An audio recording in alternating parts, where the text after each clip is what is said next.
Tangannya gemetar hebat. Kuku kecilnya mencengkram lenganku seolah tak ingin melepaskan. Napasnya terengah, matanya basah oleh air mata yang tak berhenti jatuh. Di dalam mobil yang melaju pelan itu, anakku menangis histeris, lalu berbisik dengan suara penuh ketakutan. "Bu, kita jangan pulang ke rumah. Tolong, jangan sekarang." Aku terdiam. Dadaku terasa sesak. Aku ingin tertawa dan berkata semuanya baik-baik saja. Tapi ada sesuatu di nada suaranya. Sesuatu yang membuat jantungku berdegup tak wajar. Aku tidak tahu saat itu bahwa kalimat sederhana dari mulut anakku adalah peringatan terakhir sebelum segalanya berubah selamanya. Assalamualaikum warahmatullahi wabarakatuh. Halo sahabat, selamat datang kembali di channel Kisah Cerita Fafa. Tempat kita berbagi kisah-kisah yang penuh emosi, misteri, dan pelajaran hidup. Cerita yang akan kamu dengar kali ini bukan sekedar hiburan, tapi pengalaman yang mungkin membuatmu melihat keluarga dan firasat dengan cara berbeda. Tapi sebelum Fafa mulai ceritanya, yuk kita ramaikan dulu kolom komentarnya, serta jangan lupa untuk klik tombol like, subscribe, dan aktifkan loncengnya agar sahabat-sahabat nggak ketinggalan cerita-cerita seru lainnya. Dukungan kecil darimu sangat berarti agar channel ini terus menghadirkan kisah-kisah terbaik. Dan seperti biasa, Fafa mau absen nih. Coba tulis nama sahabat, asal kota, dan ketik kata hadir di kolom komentar bawah.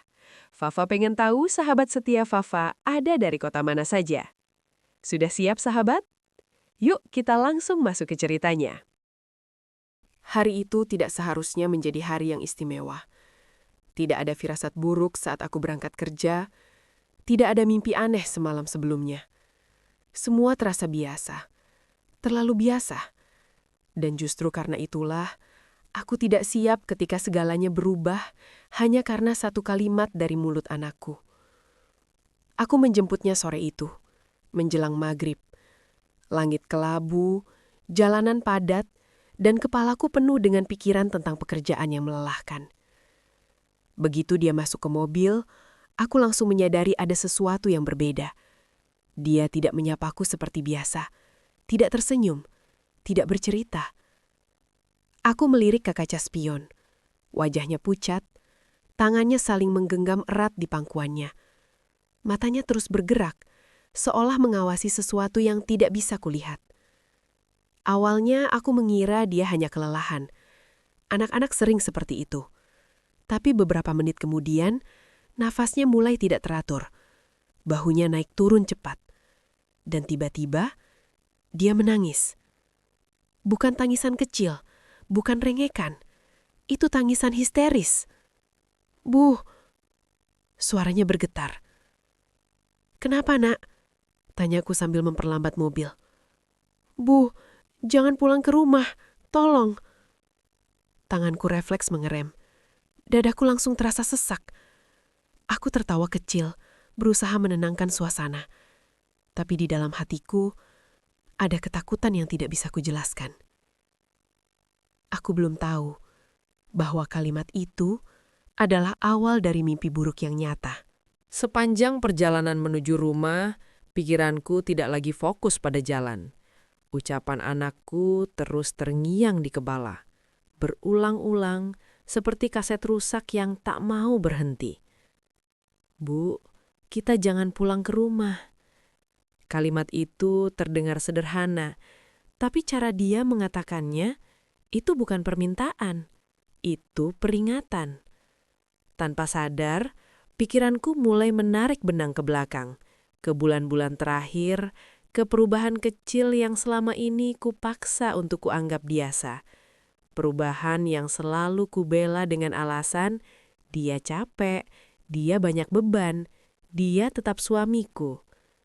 Suamiku dulu bukan pria yang pendiam, dia suka bercanda, bahkan hal kecil pun bisa membuatnya tertawa. Dia adalah tipe ayah yang akan duduk di lantai hanya untuk bermain dengan anaknya, meski tubuhnya lelah sepulang kerja.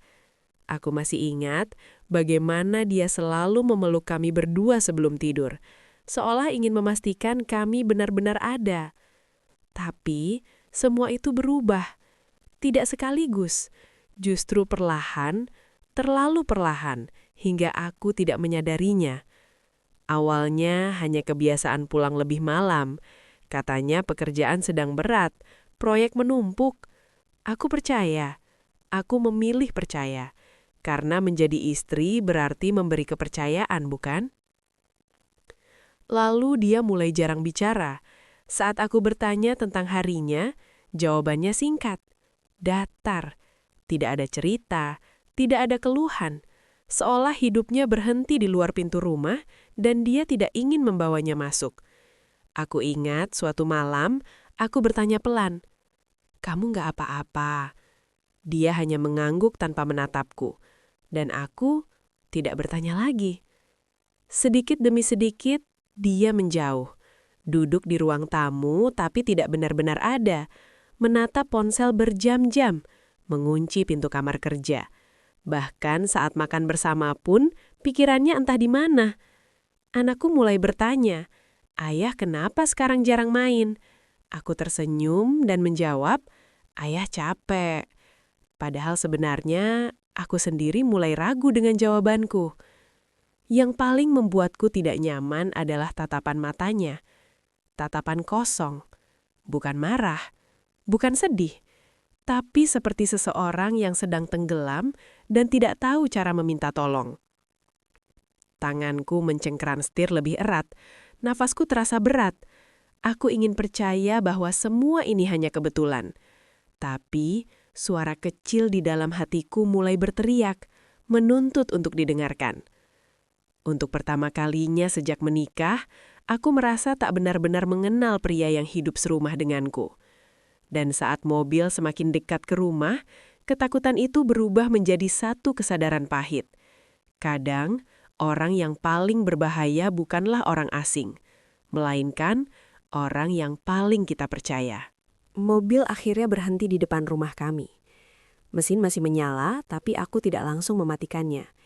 Ada jeda yang terasa aneh, seolah tubuhku sendiri menolak melangkah lebih jauh. Lampu teras mati. Tirai jendela tertutup rapat. Tidak ada suara televisi, tidak ada langkah kaki. Bahkan tidak ada suara hewan malam yang biasanya terdengar samar dari halaman. Anakku mulai mengisak lagi. Kali ini lebih pelan, seperti berusaha menahan tangisnya sendiri. Tangannya mencengkram ujung bajuku dari kursi belakang. "Bu, jalan turun," katanya lirih. Aku menoleh dan menatapnya. Wajahnya pucat, bibirnya bergetar. Ini bukan ketakutan sesaat. Ini adalah rasa takut yang sudah tumbuh di dalam dirinya, perlahan, dan kini meledak. Aku mematikan mesin mobil. Suaranya terdengar terlalu keras di tengah kesunyian. Begitu sunyi sampai suara kecil itu membuatku terkejut. Aku menelan ludah, membuka pintu mobil, dan menjejakkan kaki ke tanah. Udara malam terasa lebih dingin dari biasanya, meski cuaca sebenarnya biasa saja. Setiap langkah menuju pintu rumah terasa berat, seolah ada sesuatu yang menarikku ke belakang. Seolah tubuhku tahu apa yang pikiranku belum berani terima. Aku berdiri di depan pintu beberapa detik. Tanganku menggenggam gagang pintu, tapi tidak langsung membukanya. Ada ketakutan yang tak berwujud, bukan karena aku mendengar sesuatu, tapi karena aku tidak mendengar apapun. Pintu tidak terkunci. Saat pintu terbuka, aroma yang asing langsung menyambutku. Bukan bau busuk, bukan bau menyengat, tapi bau yang tidak seharusnya ada. Bau ruangan yang terlalu lama tertutup. Bau dingin, bau kosong. Aku melangkah pelan-pelan. Lampu ruang tamu tidak menyala. Aku meraba saklar dan menekannya. Cahaya lampu menyebar, tapi tidak menghangatkan apapun. Justru membuat segalanya terlihat terlalu jelas. Ruang tamu rapi. Terlalu rapi. Tidak ada sepatu berserakan, tidak ada barang anakku yang biasanya tergeletak. Sofa tertata sempurna, seolah rumah ini telah dipersiapkan untuk ditinggalkan, bukan untuk ditinggali. Aku memanggil nama suamiku. Tidak ada jawaban. Langkah kakiku bergema. Setiap suara kecil terdengar berlebihan. Aku berjalan menuju dapur, lalu ke ruang makan. Jam dinding berdetak keras, seperti menghitung detik dengan sengaja. Anakku masih berdiri di ambang pintu. Tidak mau masuk. Aku bisa merasakan ketakutannya dari jarak beberapa meter. Aku ingin menyuruhnya masuk, menutup pintu, berpura-pura semuanya baik-baik saja. Tapi lidahku keluh. Kata-kata itu tidak keluar. Aku melangkah ke koridor menuju kamar. Di sana, hawa terasa lebih berat. Aku merinding. Pintu kamar kerja suamiku tertutup rapat. Biasanya dia membiarkannya sedikit terbuka. Tanganku terangkat, ingin mengetuk, tapi berhenti di udara. Ada suara dengung samar di telingaku. Bukan suara dari luar, tapi dari dalam kepalaku sendiri. Suara intuisi yang selama ini kuabaikan. Aku kembali ke ruang makan, dan di sanalah mataku menangkap sesuatu di atas meja. Beberapa lembar kertas, putih, tersusun rapi. Terlalu rapi untuk sekedar catatan biasa. Aku berdiri mematung beberapa detik. Sebelum mendekati, jantungku berdetak cepat. Tanganku dingin. Aku menarik satu kursi dan duduk perlahan, seolah takut suara gesernya akan membangunkan sesuatu. Aku menyentuh kertas itu. Dingin, seperti baru dikeluarkan dari ruangan ber-AC. Aku mengambil lembar teratas dan mulai membaca. Dan di saat itulah, rumah yang tadinya terasa asing berubah menjadi tempat yang benar-benar berbahaya. Kata-kata di kertas itu singkat, jelas, terlalu terstruktur. Ada tanggal, ada jam, ada catatan kecil di pinggir halaman, ditulis dengan tulisan tangan yang sangat kukenal. Tulisan suamiku. Dadaku terasa sesak, nafasku tercekak. Aku ingin berhenti membaca, tapi mataku menolak berpaling. Setiap kata seperti memukul kesadaranku satu persatu. Aku menoleh ke arah pintu depan. Anakku masih berdiri di sana. Kecil, rapuh, tidak tahu apa yang sedang kubaca. Dan di saat itulah, aku mengerti mengapa dia tidak ingin pulang. Rumah ini bukan lagi tempat berlindung. Rumah ini telah berubah menjadi ancaman. Aku duduk terpaku, dikelilingi kesunyian yang kini terasa hidup. Setiap sudut rumah seolah mengawasi, setiap bayangan terasa mencurigakan. Dan untuk pertama kalinya, aku takut berada di tempat yang seharusnya paling aman di dunia. Aku duduk terpaku di kursi makan, memandangi kertas-kertas di hadapanku seolah benda itu bisa berubah jika kutatap cukup lama. Tanganku gemetar hebat. Bukan gemetar karena dingin, tapi karena otakku menolak menerima apa yang mataku lihat. Rumah itu sunyi, tapi di kepalaku suara-suara berisik saling bertabrakan. Ketakutan, penyangkalan, dan harapan bodoh bahwa ini semua hanya salah paham. Aku menarik napas panjang sebelum membaca lebih lanjut. Lembar pertama berisi tulisan tangan yang sangat kukenal. Tidak ada tanda tangan, tapi aku tidak membutuhkannya. Aku tahu tulisan itu. Aku telah melihatnya bertahun-tahun, di catatan belanja, di kartu ulang tahunku, di pesan-pesan singkat yang dulu terasa penuh cinta. Kini tulisan yang sama terasa dingin, asing. Ada tanggal, ada jam, ada urutan kegiatan. Ditulis dengan rapi, hampir seperti daftar tugas harian. Tidak ada emosi di sana, tidak ada keraguan, hanya rangkaian langkah yang harus diikuti. Aku menelan ludah saat membaca baris demi baris. Dadaku terasa semakin sempit, seolah udara di ruangan itu perlahan habis. Aku berhenti sejenak dan mengusap wajahku. Tanganku basah dengan keringat. Aku ingin berdiri, ingin menjauh dari meja itu. Tapi kakiku terasa berat, seakan kursi itu menahanku, memaksaku untuk menghadapi kenyataan sampai akhir. Aku membaca lembar kedua. Di sana tertulis catatan kecil di pinggir halaman. Kalimat pendek, tapi cukup untuk membuat dunia runtuh di sekelilingku. Aku tidak akan mengulang kata-katanya, karena bahkan dalam pikiranku sendiri, kalimat itu terlalu kejam untuk diucapkan. Yang membuatku nyaris pingsan adalah satu hal sederhana. Namaku tertulis di sana. Bukan samar, bukan inisial, tapi namaku lengkap. Dan tepat di bawahnya, nama anakku. Tanganku langsung menutup mulut. Napasku tercekat. Aku tidak sadar bahwa air mata mulai mengalir sampai pandanganku kabur. Kepalaku berdenyut. Aku mencoba berdiri, tapi lututku melemas dan aku kembali terduduk. Di saat itu, aku benar-benar ingin percaya bahwa ini bukan milik suamiku, bahwa seseorang masuk ke rumah dan meninggalkan kertas ini untuk menakut-nakutiku. Tapi setiap detil menghancurkan harapan itu. Pulpen yang digunakan, cara huruf-huruf tertentu ditekan lebih dalam, kebiasaan kecilnya memberi tanda bintang di akhir catatan penting. Aku mengenalnya, dan justru karena itulah aku hancur. Aku menoleh ke sekeliling rumah. Setiap benda kini terasa berbeda. Kursi makan tempat kami biasa tertawa, dinding yang dulu penuh foto keluarga. Semua terasa seperti properti dari kehidupan orang lain. Kehidupan yang ternyata palsu. Pikiranku melayang ke masa lalu. Ke saat-saat di mana aku merasa ada yang aneh, tapi memilih diam.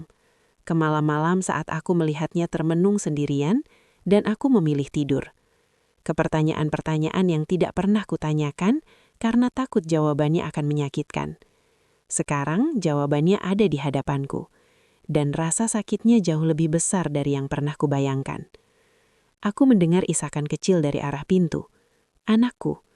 Aku langsung berdiri meski kepalaku terasa ringan. Aku berjalan cepat ke arahnya dan memeluknya erat. Tubuhnya gemetar. Dia tidak tahu apa yang baru saja kutemukan, tapi tubuh kecilnya seolah sudah lebih dulu memahami bahaya itu. Saat itulah aku sadar. Anakku tidak takut tanpa alasan. Dia tidak mengada-nada. Dia merasakan sesuatu yang bahkan aku, orang dewasa, gagal rasakan tepat waktu. Aku kembali ke meja makan dengan anakku di pelukanku. Aku menutup kertas-kertas itu dengan cepat, seolah menutup mata dari kenyataan bisa mengubahnya. Tapi kebenaran tidak bisa dilipat dan disembunyikan begitu saja. Aku menatap jam dinding. Detiknya bergerak lambat, terlalu lambat. Aku tidak tahu jam berapa suamiku akan pulang. Aku tidak tahu apakah rencana itu akan dijalankan malam ini, besok, atau entah kapan. Yang aku tahu hanya satu, aku tidak aman. Untuk pertama kalinya dalam hidupku, aku takut pada orang yang paling kukenal. Takut bukan karena dia berteriak atau memukul, tapi karena apa yang dia rencanakan dalam diam. Ketika seseorang mampu menuliskan rencana sedingin itu, tanpa emosi, tanpa ragu, itulah ketakutan yang sesungguhnya. Aku mengemas kertas-kertas itu ke dalam tas dengan tangan gemetar, bukan untuk menyimpannya sebagai bukti, tapi karena aku tidak ingin anakku melihatnya. Tidak sekarang, tidak pernah jika bisa. Di tengah ketakutan itu, satu pikiran muncul jelas di benakku, lebih jelas dari yang lain. Aku tidak boleh menunggu. Menunggu berarti memberi kesempatan pada sesuatu yang tidak bisa diperbaiki. Menunggu berarti mempertaruhkan nyawa kami. Dan untuk pertama kalinya dalam hidupku, aku tahu aku harus membuat keputusan sendiri, tanpa kompromi, tanpa pembelaan. Aku memeluk anakku lebih erat. Di dalam hati aku berjanji, apapun yang terjadi, aku tidak akan membiarkan rencana itu menjadi kenyataan. Dan di luar sana, malam semakin gelap, seolah ikut menutup bab terakhir dari kehidupan yang selama ini kupikir aman. Aku masih memeluk anakku ketika suara kunci beradu dengan gagang pintu. Suara itu terdengar pelan, biasa saja. Suara yang selama ini selalu menandakan kepulangan suamiku. Namun, malam itu, suara yang sama membuat tubuhku menegang. Jantungku berdetak keras, seperti ingin melompat keluar dari dada. Pintu terbuka. Dia masuk. Wajahnya tampak lelah. Jas kerjanya belum dilepas. Sepatunya masih menempel di kaki. Matanya menyapu ruangan, lalu berhenti pada kami. Aku dan anakku yang berdiri mematung di dekat meja makan. Untuk sesaat, tidak ada yang bicara. Tatapannya turun ke meja, ke kertas-kertas yang sudah tidak lagi rapi. Kertas yang kupegang erat. Dan di saat itu, aku melihat sesuatu di wajahnya yang belum pernah kulihat sebelumnya. Kepanikan. "Kenapa kamu belum tidur?" tanyanya akhirnya. Suaranya serak. Aku tidak menjawab. Aku mengeluarkan kertas-kertas itu dan meletakkannya di meja, satu persatu. Tanganku gemetar, tapi aku memaksa diriku untuk tetap berdiri tegak. Dia menutup mata. Lama, seolah berharap saat dibuka nanti, semua ini menghilang. "Kamu mau jelaskan ini?" Tanyaku pelan. Suaraku terdengar asing di telingaku sendiri. Tenang di luar, hancur di dalam. Dia tidak langsung menjawab. Dia duduk perlahan di kursi, menyandarkan siku di meja, lalu menutupi wajahnya dengan kedua tangan. Bahunya naik turun, napasnya berat. Lalu, tanpa peringatan, dia menangis. Tangisan pria dewasa, tertahan, patah. Aku nggak tahu harus mulai dari mana," katanya terisak. Aku tetap diam. Aku ingin marah, aku ingin berteriak, tapi tubuhku seolah membeku. Aku ingin mendengar semuanya, meski aku tahu apapun yang keluar dari mulutnya tidak akan memperbaiki keadaan. Dia mulai berbicara tentang tekanan yang selama ini dia pendam, tentang kegagalan di tempat kerja yang tidak pernah dia ceritakan, tentang utang yang menumpuk, tentang rasa malu, tentang ketakutan menjadi pria yang dianggap gagal oleh dunia. "Aku merasa terjebak," katanya. "Aku nggak lihat jalan keluar." Setiap kata itu menusuk, tapi juga membuatku muak. Karena selama dia merasa terjebak, aku dan anakku hidup dalam kebohongan. Selama dia merasa sendirian, dia membiarkan kami percaya bahwa semuanya baik-baik saja. "Dan rencana ini?" tanyaku akhirnya. Suaraku mulai bergetar. Dia terdiam, lama. "Aku cuma pengen semuanya berhenti," jawabnya lirih. Kalimat itu membuat darahku terasa dingin. Aku menatapnya dengan mata basah. "Kamu sadar apa yang kamu tulis?" Dia mengangguk pelan. Air matanya jatuh ke meja. Saat itulah aku benar-benar mengerti. Pria di hadapanku bukan hanya suami yang putus asa. Dia adalah seseorang yang telah melangkah terlalu jauh. Aku melihat ke arah anakku. Dia berdiri di balik kakiku, memeluk kakiku erat. Wajahnya tersembunyi. Tangannya gemetar. Dan saat itulah sesuatu di dalam diriku hancur total. "Kamu bukan cuma menghancurkan hidupmu saja," kataku dengan suara yang hampir tidak keluar. "Kamu menghancurkan rasa aman anakmu sendiri." Dia menangis lebih keras, meminta maaf berkali-kali. Katanya dia tidak berniat menyakiti siapapun.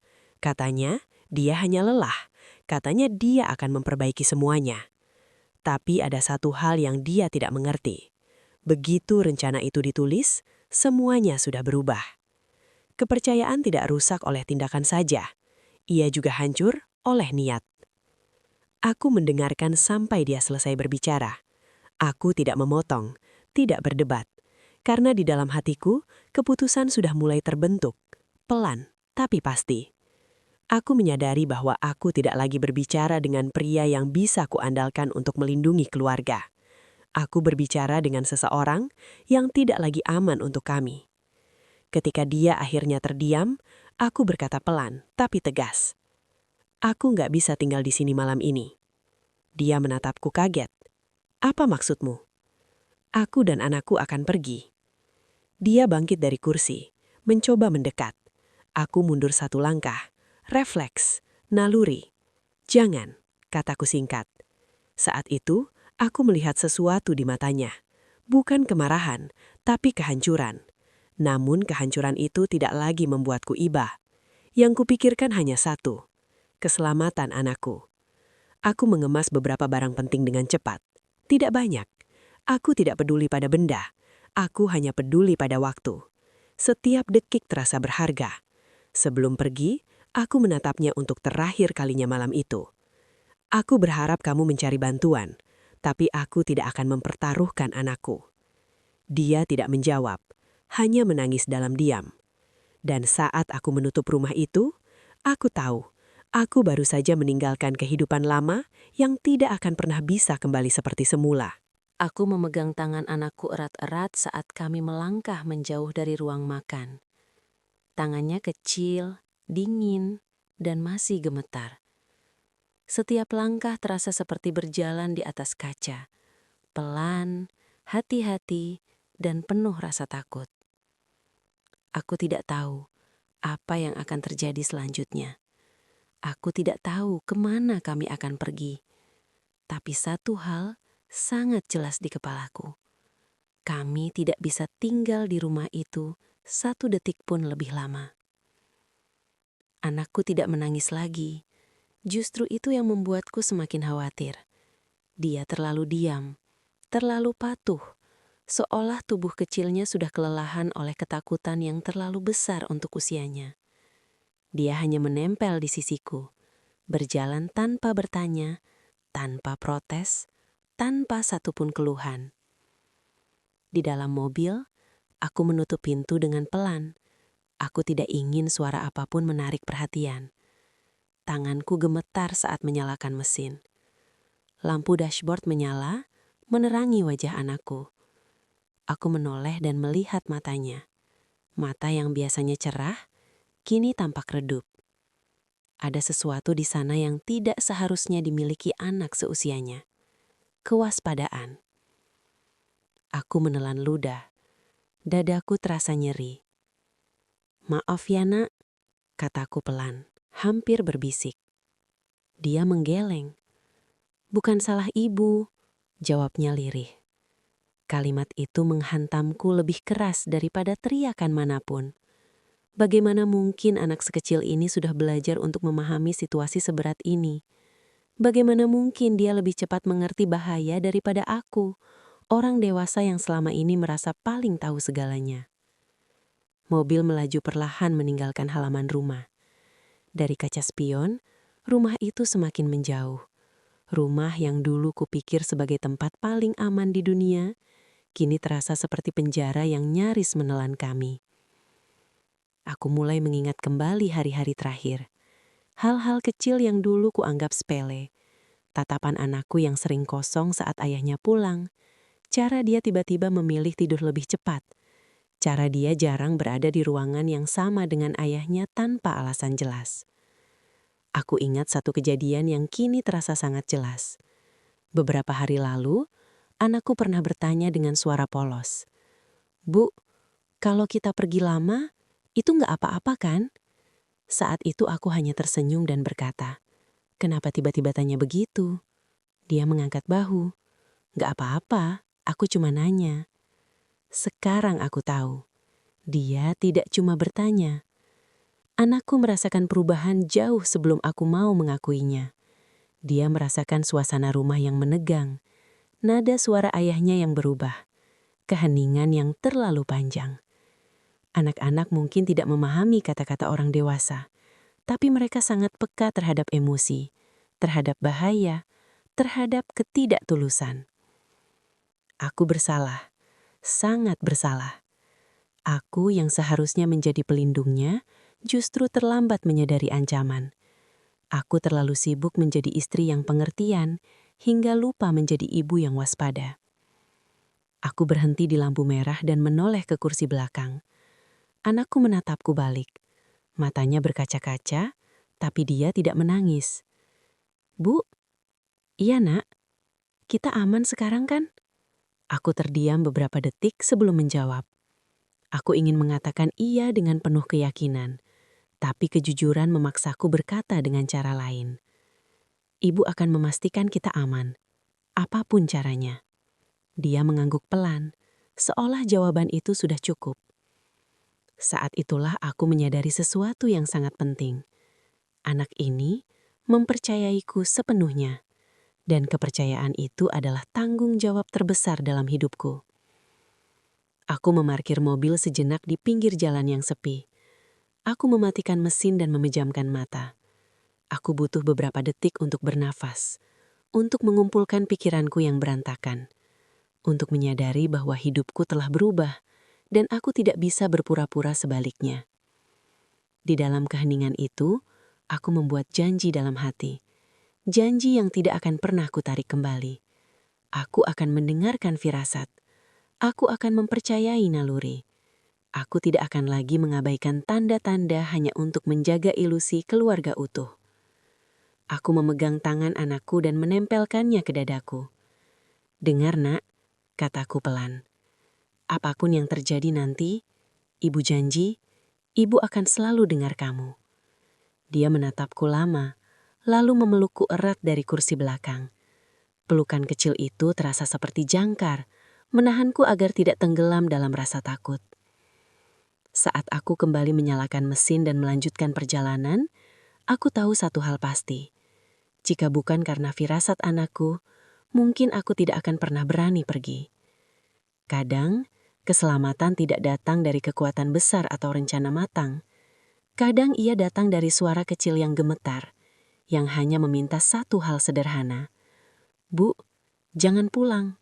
Mobil terus melaju menembus malam. Lampu-lampu jalanan berbaris seperti garis panjang yang tak berujung. Sementara di dalam mobil, hanya ada suara mesin dan napas kami yang perlahan mulai teratur. Aku tidak tahu kemana tepatnya kami akan pergi. Aku hanya tahu satu hal. Kami harus menjauh sejauh mungkin dari rumah itu. Aku menoleh ke kaca spion. Anakku tertidur setengah sadar. Kepalanya bersandar ke sisi kursi. Tangannya masih menggenggam ujung jaketku. Bahkan dalam tidurnya, dia seolah takut melepaskan pegangan itu. Pemandangan itu membuat dadaku terasa sesak. Anak kecil seharusnya tertidur dengan tenang, bukan dengan tubuh yang siaga. Aku menyadari, keputusan untuk pergi bukan hanya soal satu malam. Ini bukan sekedar menjauh untuk menenangkan diri. Ini adalah langkah yang akan mengubah hidup kami sepenuhnya. Dan kesadaran itu datang bersama rasa takut yang besar. Takut akan masa depan, takut akan ketidakpastian, takut akan pertanyaan-pertanyaan yang belum bisa kujawab. Kemana kami akan tinggal? Bagaimana dengan sekolah anakku? Bagaimana aku akan menjelaskan semuanya tanpa menghancurkan hatinya? Pertanyaan-pertanyaan itu berputar tanpa henti di kepalaku. Tapi di antara semua ketakutan itu, ada satu perasaan yang jauh lebih kuat. Lega. Untuk pertama kalinya sejak lama, aku merasa bisa bernapas tanpa was-was. Tidak ada ketegangan di udara. Tidak ada langkah kaki yang membuat jantungku berdegup. Tidak ada keheningan yang mengancam. Aku berhenti di sebuah minimarket yang buka 24 jam. Lampunya terang, hangat dan terasa aman. Aku memarkir mobil dan turun perlahan, memastikan anakku tetap tertidur. Saat kakiku menginjak lantai, lututku terasa lemas. Baru saat itu aku sadar betapa tegangnya tubuhku sejak sore. Di dalam toko, aku berdiri di depan rak minuman cukup lama tanpa benar-benar memilih apapun. Aku hanya butuh waktu untuk menenangkan diri, untuk menerima kenyataan bahwa hidupku yang lama telah berakhir, bahwa aku tidak bisa kembali dan berpura-pura semuanya baik-baik saja. Saat kembali ke mobil, anakku terbangun. Dia menatap sekeliling dengan mata setengah terbuka. "Kita di mana, Bu?" tanyanya pelan. "Di tempat aman," jawabku jujur. Jawaban itu sederhana, tapi penuh makna. Akhirnya aku memutuskan menuju rumah seorang kerabat yang jarang kami kunjungi. Bukan karena sangat dekat, tapi karena itu satu-satunya tempat yang terfikirkan malam itu. Sepanjang perjalanan, pikiranku terus melayang ke belakang, ke rumah, ke suamiku, ke kehidupan yang kutinggalkan begitu saja. Aku tidak membenci suamiku, tapi aku juga tidak bisa memaafkan apa yang telah dia rencanakan. Ada garis yang tidak boleh dilanggar siapapun. Dan begitu garis itu dilanggar, tidak ada jalan kembali ke kondisi semula. Saat kami tiba dan pintu dibukakan untuk kami, aku hampir menangis. Bukan karena sedih, tapi karena akhirnya aku merasa tidak sendirian. Anakku langsung tertidur pulas malam itu. Tidur paling nyenyak yang pernah kulihat sejak berminggu-minggu. Dan disitulah aku tahu, keputusanku benar. Hari-hari berikutnya tidak mudah. Ada rasa bersalah yang datang tiba-tiba. Ada kerinduan pada kehidupan lama, meski aku tahu kehidupan itu sudah tidak aman. Ada malam-malam di mana aku bertanya pada diriku sendiri, apakah aku terlalu berlebihan? Apakah aku seharusnya memberi kesempatan kedua? Tapi setiap kali keraguan itu muncul, aku hanya perlu melihat wajah anakku. Senyumnya perlahan kembali. Tawanya mulai terdengar lagi. Dan aku sadar, kedamaian itu tidak mungkin muncul jika kami tetap tinggal. Aku mulai menyusun hidup dari awal. Pelan, tidak sempurna, tapi jujur. Aku belajar menerima bahwa pergi bukan berarti kalah. Pergi berarti memilih hidup, memilih keselamatan, memilih masa depan yang mungkin tidak mudah, tapi nyata. Suatu hari, anakku duduk di sampingku dan berkata, "Bu, sekarang rumah kita di mana?" Aku tersenyum dan menjawab, "Dimanapun kita merasa aman bersama." Dia tersenyum lebar, dan senyum itu adalah jawaban atas semua ketakutanku. Aku tidak tahu apa yang akan terjadi selanjutnya. Hidup tidak pernah menjanjikan kepastian. Tapi aku tahu satu hal dengan sangat jelas. Aku tidak akan pernah mengabaikan firasat lagi. Terutama firasat dari anakku. Terutama ketika keselamatan dipertaruhkan. Kadang, keberanian terbesar bukanlah bertahan dalam kondisi berbahaya. Keberanian terbesar adalah berani pergi, meski harus memulai dari nol. Dan malam itu, di dalam mobil yang melaju menjauh dari masa lalu, akhirnya aku mengerti. Aku bukan meninggalkan rumah. Aku sedang menyelamatkan hidup kami. Cerita ini bukan tentang kebencian, bukan tentang menyalahkan siapapun, dan bukan pula tentang siapa yang paling benar. Ini adalah cerita tentang kesadaran. Kesadaran bahwa tidak semua bahaya datang dengan teriakan atau kekerasan. Ada bahaya yang tumbuh dalam diam, bersembunyi di balik rutinitas, dan menyamar sebagai kelelahan atau tekanan hidup. Aku belajar bahwa cinta saja tidak selalu cukup untuk membuat segalanya aman. Kadang, cinta justru membuat kita menutup mata terlalu lama. Kita bertahan bukan karena kuat, tapi karena takut kehilangan apa yang sudah terbiasa. Padahal, yang sering kita korbankan adalah rasa aman dan kesehatan batin, terutama bagi anak-anak yang tidak punya pilihan selain percaya. Dari semua yang terjadi, satu hal yang paling membekas adalah ini. Anak-anak seringkali merasakan lebih dulu apa yang orang dewasa baru sadari kemudian. Mereka mungkin tidak bisa menjelaskan dengan kata-kata, tapi tubuh dan naluri mereka jujur. Tangisan, penolakan, ketakutan, itu bukan drama. Itu adalah bahasa yang perlu didengarkan. Pergi bukan berarti gagal. Pergi bukan berarti menyerah. Pergi adalah bentuk keberanian ketika bertahan justru membahayakan. Kadang, keputusan paling menyakitkan adalah keputusan yang paling menyelamatkan. Jika kamu berada dalam situasi yang membuatmu merasa tidak aman, entah itu di rumah, dalam hubungan, atau dalam keadaan apapun, tolong ingat satu hal, keselamatanmu penting, keselamatan anakmu penting. Tidak ada status, tidak ada janji, tidak ada masa lalu yang lebih berharga dari nyawa dan ketenangan batin. Terima kasih sudah mendengarkan cerita ini sampai akhir. Terima kasih sudah memberi ruang untuk kisah yang mungkin berat, tapi perlu dibagikan. Jika cerita ini menyentuhmu, atau mungkin membuatmu lebih peka terhadap sekitar, jangan ragu untuk like, share, dan subscribe agar lebih banyak orang bisa mengambil pelajaran darinya.